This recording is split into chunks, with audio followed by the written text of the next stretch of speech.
오늘 우리에게 주신 하나님 말씀은 시편 100편 1절에서 5절 말씀입니다. 시편 100편 1절에서 5절, 제가 가지고 있는 성경 구약 875페이지에 있습니다. 살아계신 하나님 말씀을 봉독합니다. 온 땅이여 여호와께 즐거운 찬송을 부를지어다. 기쁨으로 여호와를 섬기며 노래하면서 그의 앞에 나아갈지어다. 여호와가 우리 하나님이신 줄 너희는 알지어다. 그는 우리를 지으신 이요 우리는 그의 것이니 그의 백성이요 그의 기르시는 양이로다. 감사함으로 그의 문에 들어가며 찬송함으로 그의 궁정에 들어가서 그에게 감사하며 그의 이름을 송축할지어다. 여호와는 선하시니 그의 인자하심이 영원하고 그의 성실하심이 대대에 이르리로다. 아멘. 갑작스럽게 찾아온 여러 역경들, 그리고 이해할 수 없는 사건들 앞에서 그 속수무책 포기하고 쓰러지는 사람들이 있는가 하면요, 그 가운데서도 견디고 또 일어나는 사람들도 우리가 볼 수가 있습니다. 많은 철학자 또 심리학자들은 이 두 그룹의 사람들에게서 어떤 다른 점들이 발견이 되는지 연구를 해왔어요. 도대체 어떤 사람들이 너무나도 견디기 힘든 이 극한의 상황 가운데서도 극복하고 또 살아남고 생존을 하는지 역사적 사례들을 찾고 탐구를 했는데, 중요한 한 가지 원리를 발견을 했습니다. 그들에게는 공통적으로 감사가 있었다라는 것이죠. 감사가 있었다고 합니다. 죽음의 수용소에서라는 책을 쓴 빅터 프랭클이라는 사람이 있습니다. 그는 나치 수용소에서 극심한 굶주림, 추위, 또 노동과 비인간적인 대우를 경험을 합니다.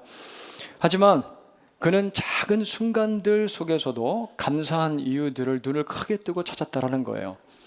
살을 파고드는 매서운 겨울, 그 바람 속에서도 잠시 비추는 태양빛에 감사를 했어요. 땅에서 돋아나는 작은 불꽃의 아름다움을 보면서 그 아름다움에 감사를 했고요. 또 말라 비틀어졌지만 어제보다 조금 더 크게 보이는 그 빵 한 조각을 받으면서 감사를 했다는 겁니다. 또 그의 탁월한 점은 미래에 대한 감사였다고 그래요. 비록 자신은 수용소에 갇혀서 자유를 빼앗기고 억압을 받고 있지만 자신의 이제 상상력은 철조망을 넘어서 자유롭게 날아다닐 수 있었다라는 것이죠. 수용소에서 벗어나서 자기가 그토록 그리워하고 사랑하던 사람들과 다시 재회하는 모습, 그 장면을 그려보기도 하고, 또 자신이 경험한 이 고통의 순간을 의미 있게 자기의 수학들 그리고 또 학생들에게 강의하는 모습들을 떠올리면서 미래에 대해서 감사를 했다는 것입니다. 여러분, 그리스도인인 우리는 어떻습니까? 아직 닥치지 않은 미래를 생각을 할 때 막 불안해하고 마음 가운데 걱정, 근심이 찾아올 때가 있는 반면에 태반인데, 일반 사회 심리학자인 이 빅터 프랭클은 다가올 미래를 감사하면서 소망했다라는 것입니다. 지금 상황이 기대한 것과는 너무나 많이 다르고 이상적인 환경이 나한테 주어지지 않고, 그럴 때 우리는 괴로움과 우울함과 절망 가운데 빠질 때가 종종 있어요. 그러면 내 곁에 있는 사람들과 자꾸 나를 비교하게 됩니다. 그러면 그 첫 증상으로 찾아오는 것이 있는데, 그것이 뭐냐면 감사의 감각이 현저히 무뎌진다라는 거예요. 감사에 대한 이 센스, 감각이 무뎌진다라는 것이죠. 여전히 내 주위에 감사할 조건들이 참 많음에도 불구하고 그것들을 인식할 수 있는 능력이 제대로 작동하지 않는다라는 것입니다. 저는 때로 이 불평과 원망 그리고 짜증스러움이 마음에 자리를 잡으려고 하면요, 고개를 숙여요. 고개를 숙여서 땅에 붙어 있는 제 발을 바라봅니다. 제 발을 바라보면서요, 이렇게 감사합니다. 중력이 있어서 감사합니다. 중력 때문에 감사합니다. 여러분, 이게 무슨 감사의 제목이냐고 웃을지 모르겠지만 중력이 없다고 한번 생각을 해보세요.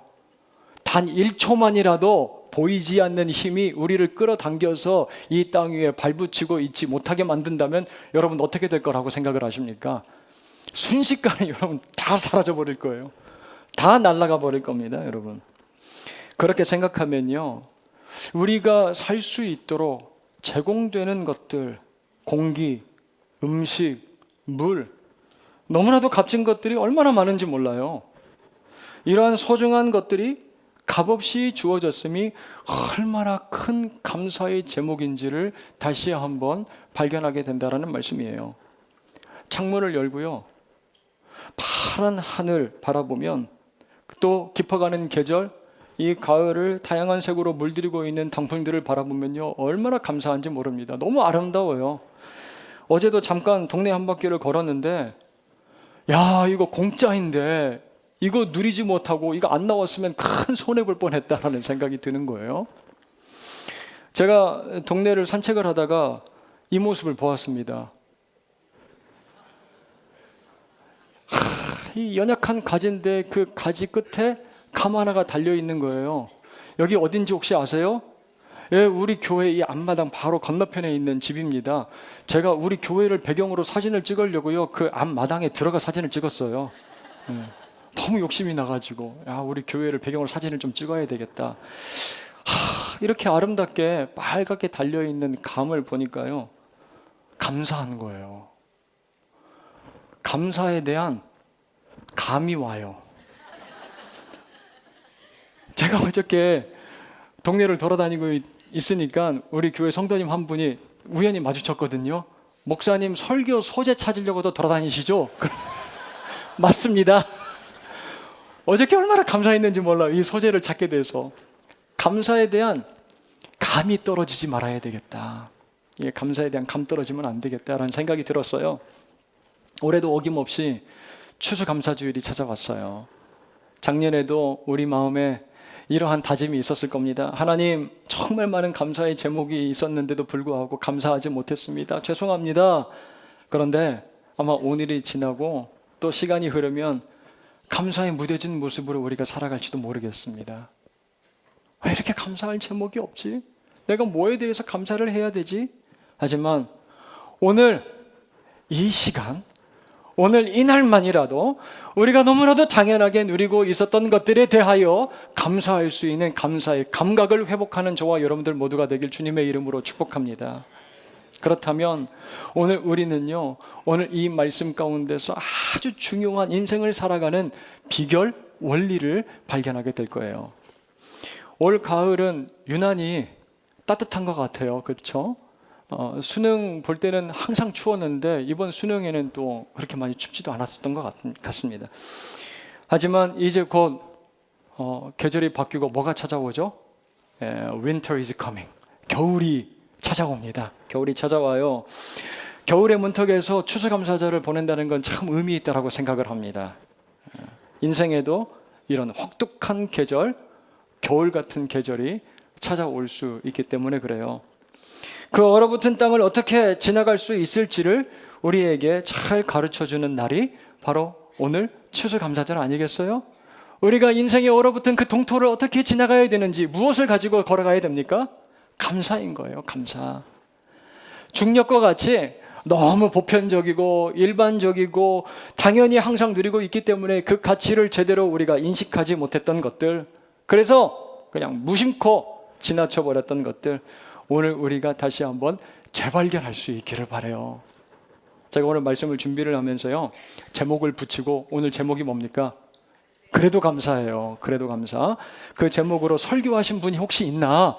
제가 중복 확인을 해봤습니다. 그래서 인터넷에 한번 쳐봤더니 노래가 있어요. 감사송. 감사송이 있는데, 야, 그래서 감사, 그래도 감사, 그러나 감사, 그러므로 감사, 그렇지만 감사, 이게 지금 가사예요.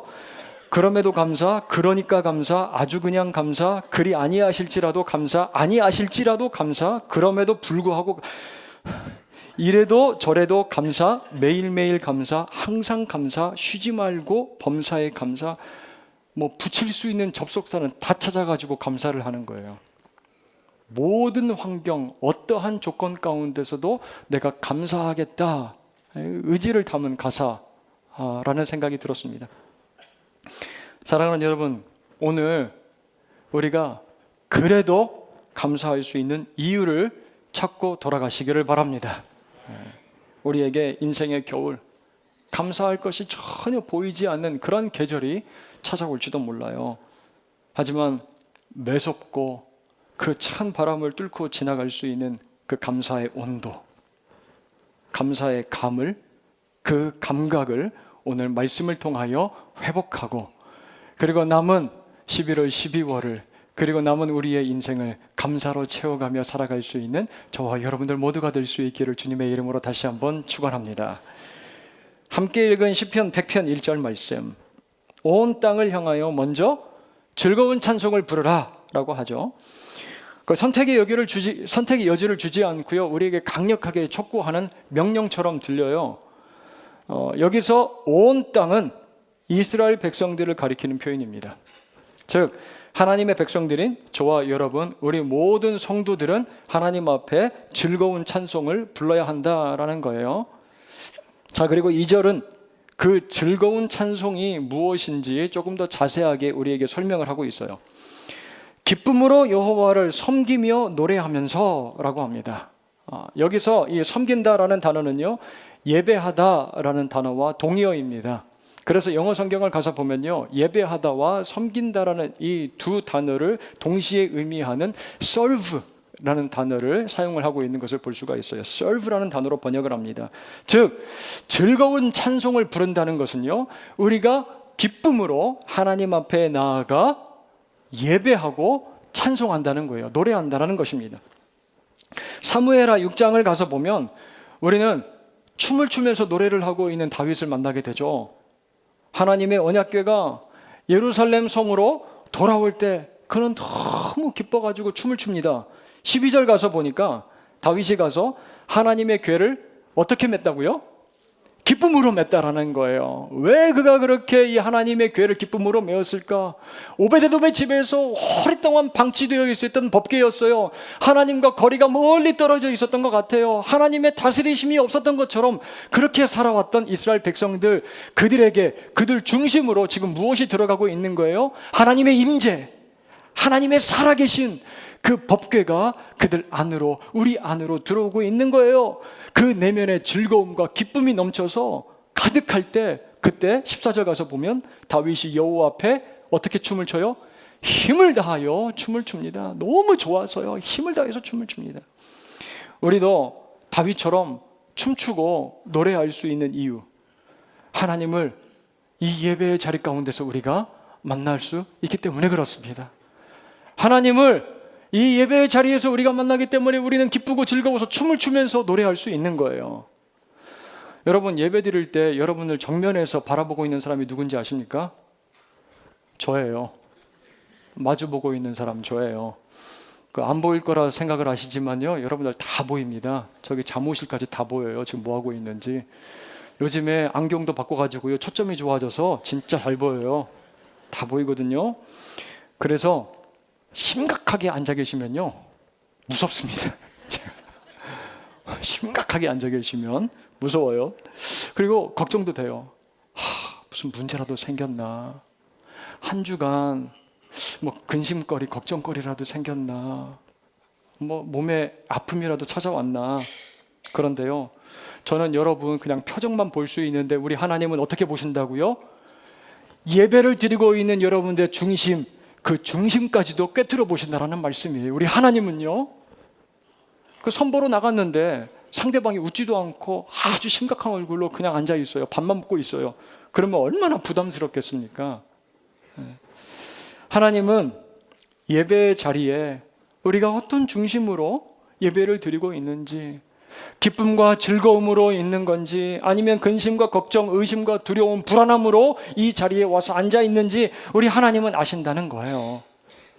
사랑하는 여러분, 오늘 말씀처럼 하나님 앞에 나아갈 때, 그 하나님을 만날 때 우리 모두가 기쁨으로 예배드리고 노래하고 즐겁게 찬송 부를 수 있게 되기를 주님의 이름으로 축원합니다. 그런데 여러분, 이게 쉽습니까? 늘 예배드리러 나올 때마다 싱글벙글해가지고 기쁘고 즐겁게 우리가 그렇게 예배드릴 수가 있어요? 교회 오는 차 안에서 부부싸움이 나면 예배고 뭐고 그냥 집에 돌아가자야 그러고 싶고, 어제는 회사에서 괴롭히는 상사의 갈굼을 당하기도 했고요. 또 중요한 시험에 떨어지기도 하고 갑자기 몸에 이상이 있다는 그 의사의 진단을 받기도 합니다. 그러면 우울하고 또 답답하고 그러한 걱정, 근심의 마음으로 예배의 자리에 찾아와서 앉아 있을 때가 있어요. 즐겁게 찬양하고 예배 드릴 수 있을 만한 그러한 이유를 하나도 찾을 수가 없는 거예요. 하나님, 내가 어떻게 이 자리에서 즐겁게 기쁘게 찬양할 수가 있겠습니까? 그렇게 탄식하는 마음이 우리 가운데 자리 잡을 때가 있다는 말씀이에요. 그런데 4절을 가서 보니까요, 우리가 어떻게 기쁨과 즐거움의 노래를 부르면서 예배의 자리로 나아갈 수 있을지 우리에게 가르쳐주고 있어요.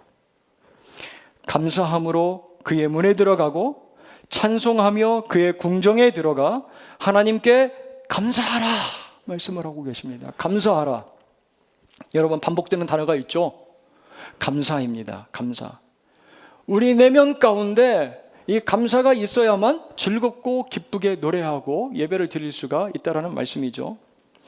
제가 이 말씀을 준비를 하면서 곰곰이 생각을 해봤어요. 이러한 상황 가운데서도 예배를 기쁘게 그리고 즐겁게 드린 분이 누가 있을까 곰곰이 한번 기억을 더듬어 봤는데요, 한 분이 딱 생각이 나는 거예요. 떠오른 성도님이 계셨습니다. 이 집사님은 미국에서 작은 상점을 경영을 하셨어요.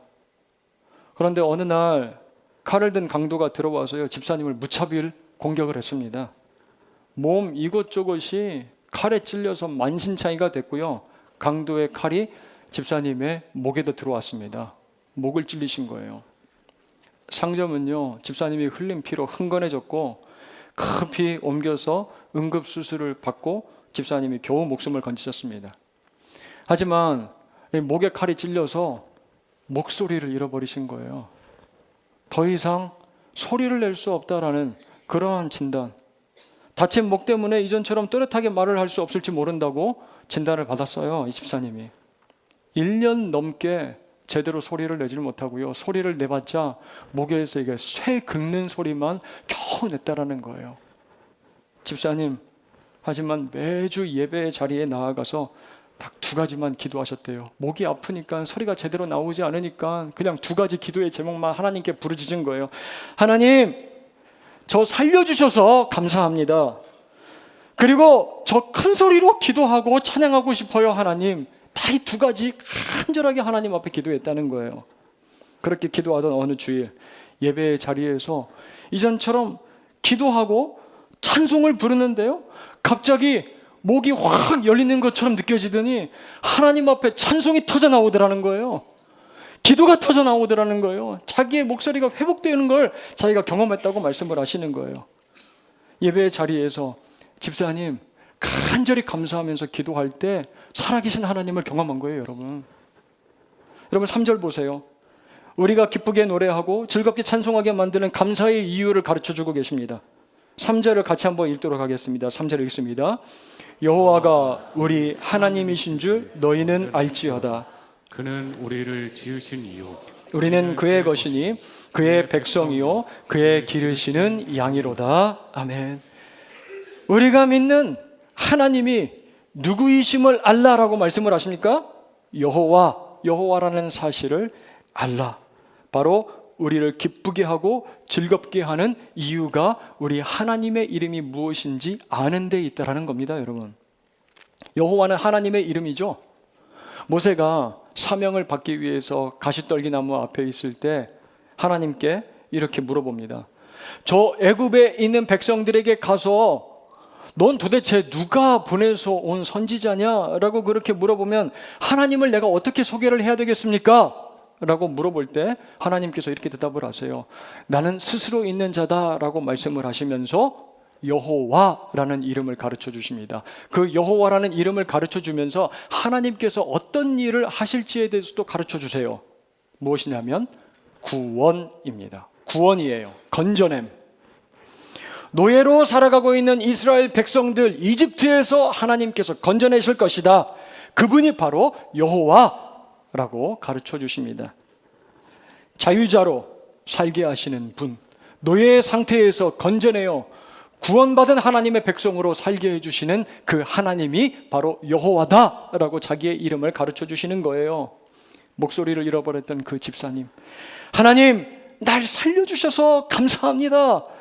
여호와를 자기를 구원해 주신 하나님으로 인정하며 감사하면서 기도를 할 때 현실에서 능력으로 역사하여 주시는 하나님을 경험했던 것처럼 말이죠. 구원하시는 하나님을 현실에서 경험하는 거예요. 오늘 말씀은 우리를 구원하시는 그 하나님 여호와를 알지어다라고 해요. 여기서 알다라는 이 단어는요, 원어로 가서 보니까 야다입니다. 이 야다는 단순히 지식, 정보로 무언가를 아는 것이 아니라 경험적, 체험적으로 안다라는 의미를 가지고 있어요. 즉 우리가 이 자리에서요, 기쁘게 즐겁게 노래하고 찬송하려면 여호와 하나님을 어떻게 알아야 된다는 말씀이에요? 지식적으로가 아니라 우리의 삶에서 살아 역사하시는 하나님으로서 체험적으로, 경험적으로 그 하나님을 만나야, 컨프런테이션, 직면해야 우리 하나님께 예배드리고 찬양하며 나아갈 수 있다는 겁니다. 그렇다면 무엇을 경험적으로 알아야 된다는 말씀이에요? 자, 3절 말씀 보세요. 그는 우리를 지으시니요 우리는 그의 것이니 그의 백성이요 그의 기르시는 양이로다 라고 합니다. 먼저 우리를 지으셨다는 것은 여호와 하나님이 누구라는 말씀입니까? 창조자, 우리의 아버지라는 말씀이에요. 외국에 입양되었던 아이들이 나중에 한국에 돌아와서 친부모를 찾을 수 있는 확률이 딱 1%라고 그래요. 저는 이렇게 낮은 줄 몰랐거든요. 그런데 그렇게 확률이 낮음에도 불구하고요, 계속 부모를 찾으려고 한국을 방문한다라는 겁니다. 36년 전에 맨몸으로 미국에 입양되었던 루스 양, 부모를 찾지 못하고 자기가 입양되었던데 그 모습 똑같이 그냥 혼자서 비행기를 오르면서 이렇게 이야기를 했다는 거예요. 나를 낳아준 엄마를 언젠고 다시 만날 수 있다는 희망을 잃지 않겠습니다. 머지않아 엄마를 찾아 다시 한국에 올 것입니다. 그렇게 얘기했다는 거예요.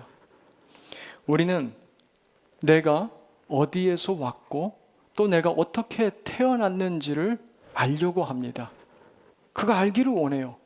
왜냐하면 오늘을 살아가는 이유와 목적을 찾을 수 있는 힘과 아주 강력한 동기부여가 되기 때문에 그렇습니다.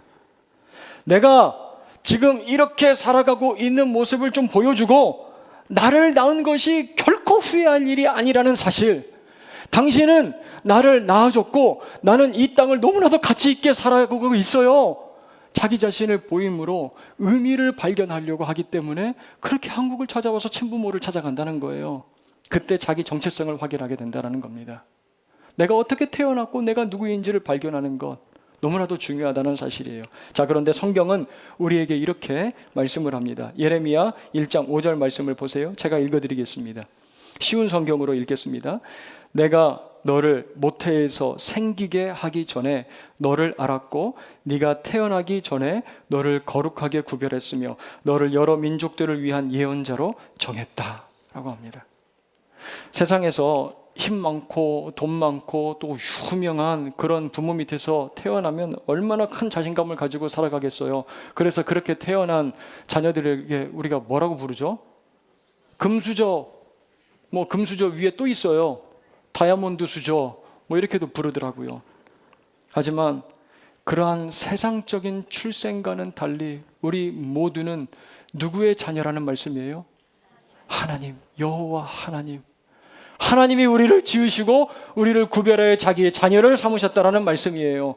하나님께서 만드신 우리가 그깟 금수저, 흙수저, 뭐 다이아몬드 수저 이거에 비교할 바가 되겠어요? 엄청난 영적인 특권을 가지고 살아가는 거예요, 우리는. 오늘 이 예배 자리에서 너무 당연하지만 우리가 꼭 알아야 되는 사실이 한 가지가 있습니다. 우리가 다 하나님이 지으신 그분의 자녀라는 사실이에요. 자, 그런데 3절을 가서 보면요, 아주 감동적인 대목을 보게 됩니다. 우리가 여호와 하나님의 소유고 백성이기 때문에 우리를 어떻게 하신다고요? 그 하나님께서 포기하지 않고 기르신다라고 말씀을 하십니다. 말씀은 우리를 그의 기르시는 양이다 라고 그렇게 표현을 해요. 자, 그래서 저는 또 궁금한 걸 참지를 못해가지고 양이 어떠한 성향, 어떤 동물인지 궁금해서 검색을 해봤습니다. 6가지로 정리를 해놨더라고요. 첫 번째, 시력이 약하고 길 찾는 능력이 부족해 방향 감각이 없다. 두 번째, 스스로 방어할 수 있는 수단이 없어 포식자에게 쉽게 잡아먹힌다. 세 번째, 양은 습관적으로 행동하고 새로운 환경이나 상황에 대한 적응력이 매우 부족하다. 익숙한 환경이 아니면 불안해하고 변화에 민감하다. 네 번째, 스스로 털을 다듬거나 몸을 청결하게 유지하는 능력이 부족하다. 다섯 번째, 양은 겁이 많고 작은 소리나 갑작스러운 움직임에도 쉽게 놀란다. 그래서 빠르게 움직이는 객과에 속하는 동물들을 무서워한다. 여섯 번째, 넘어지면 스스로 일어나지 못하기 때문에 누군가 일으켜 줄 때까지 그대로 벌러덩 누워 있는다. 일어난 후에도 금방 중심을 잡지 못해서 똑바로 걸을 수 있도록 붙잡아 줘야 된다. 기분 나쁘세요? 말씀은 이러한 성향을 가지고 있는 양과 같은 우리를 여호와 하나님께서 어떻게 하신다고요? 기르신대요. 기르신대요. 포기하지 않고. 여러분, 이것을 알아야 돼요. 이러한 허물 많고 연약한 양과 같은 존재인 우리들을 우리 하나님께서는 떠나지 않고 계속해서 지키시고 돌보신대요. 기르신대요. 제가 지금까지 찍은 여러 이제 사진들과 동영상을 정리하기 위해서요, 구글 드라이브에다가 다 업로드를 시켰습니다. 다 이제 저장을 좀 해놨어요. 그랬더니 옛 추억들이라고 하면서 뭐 10년 전, 13년 전, 15년 전 이런 사진들을, 동영상하고 사진들을 랜덤으로 조합해가지고 저한테 이제 보내주더라고요. 그렇게 하니까 예쁘고 좋았던 사진들만 나옵니까? 아니에요. 흑역사도 나오더라고요. 예. 빽빽거리면서 울고 있는 제 딸아이 모습도 나오고, 책과 숙제에다 낙서해놓고 저한테 혼나가지고 막 서럽게 울고 있는 모습도 있고, 건조대에 널어놓았던 빨래 다 잡아당겨서 바닥에 떨어뜨리고 더럽히게 만들고, 이빨 안 닦겠다고 울면서 막 짜증을 부리고요, 아토피가 다 번져가지고 턱과 볼에 막 피가 흥건하고, 소파에서 떨어져서 응급실 갔던 모습들, 막 겁도 많고 사고도 치고 방향 감각도 없고 쉽게 그냥 막 울고, 거기 양 새끼 같은 거예요. 예, 가깝게 붙이면 또 오해하실까 봐 양 새끼 같은 거예요. 어떤 사진은 자기가 보면서도 이렇게 얘기해요. 참 못났다. 그래요. 자기가, 딸아이가. 그런데 그 딸이 지금도 제 곁에 있어요.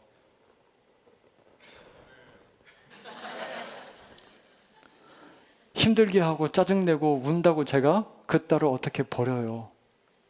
지금까지 제 곁에 기르고 있어요. 여러분, 우리 자신도 한번 생각해 보세요. 지난 한 해를 돌아보니까 양과 같은 모습이 내게 있진 않았는지, 그런 양 같았던 나의 모습 하나님께서 실증내거나 필요 없다라고 평가해 버리시거나 너 떠나 버려버리신 적 있으신가요? 지금 우리가 이 자리에 있는 이유는 실수하지 않는 하나님이 우리를 자기의 자녀로 불러주셨고 양과 같은 우리를 길러주시기 때문이라는 사실을 여러분들 믿으시기를 바랍니다.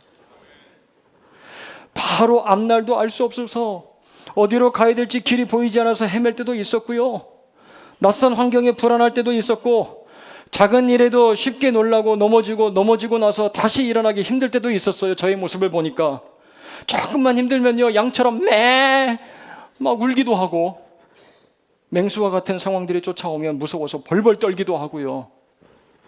그런데 지금 이 자리에 있어요. 왜 그렇습니까? 여호와 하나님께서 나를 기르셨기 때문에, 여호와 하나님께서 목자 되셔서 지금까지 길러주셨기 때문에 그렇습니다. 나 같은 사람이 뭐라고? 나 같은 사람을 포기하지 않고, 나 같은 죄인을 포기하지 않고 십자가에서 자기 자신을 희생해 나를 구원해 주셨고요, 지금까지 인도해 주시고 필요한 것들 공급해 주신 하나님, 그 여호와로 인하여 내가 감사하겠습니다 라고 결단하면서 설교를 준비를 했어요. 전혀 이해가 되지 않는 과거의 일들, 그리고 현재도 여러분들 있습니다. 그거 생각하면 감사하기가 참 힘들어요. 얼굴이 찌푸려져요. 짜증이 납니다. 갑작스러운 아버지의 쓰러짐과 임종도 보지 못하고 미국에서 들었던 소천 소식, 아내가 암에 걸렸다는 이야기, 우리 곁에 7달 함께 있다가 떠나버린 둘째, 사람들에게 받은 상처, 또 지금까지 받아왔던 여러 가지 실패와 아픔들, 또 갑자기 찾아올지 모르는 겨울과 같은 혹독한 인생의 계절. 하지만 하나님, 그래도 감사하는 제가 되게 하여 주시옵소서. 그래서 나의 마음에 기쁨과 즐거움이 사라지지 않게 하여 주시고 하나님을 떠나지 않고 예배하는 자로 살게 하여 주시옵소서. 그렇게 하나님께서 기르시는 양으로 살게 해달라고 기도를 했습니다. 여러분, 사랑하는 여러분, 오늘 추수감사절이에요. 추수감사절. 우리 모두가 양 같지만 그러한 양과 같은 우리의 목자 되시고 지금까지 우리를 기르시는 하나님의 은혜를 기억하며 감사할 수 있는 저와 여러분 되길 주님의 이름으로 축복합니다. 그 감사로 즐겁게 찬송하고 기쁘게 예배하며 하나님과 함께 동행하며 살아가는 저와 여러분, 우리 새 안의 모든 믿음의 지체들 되길 주님의 이름으로 축원합니다.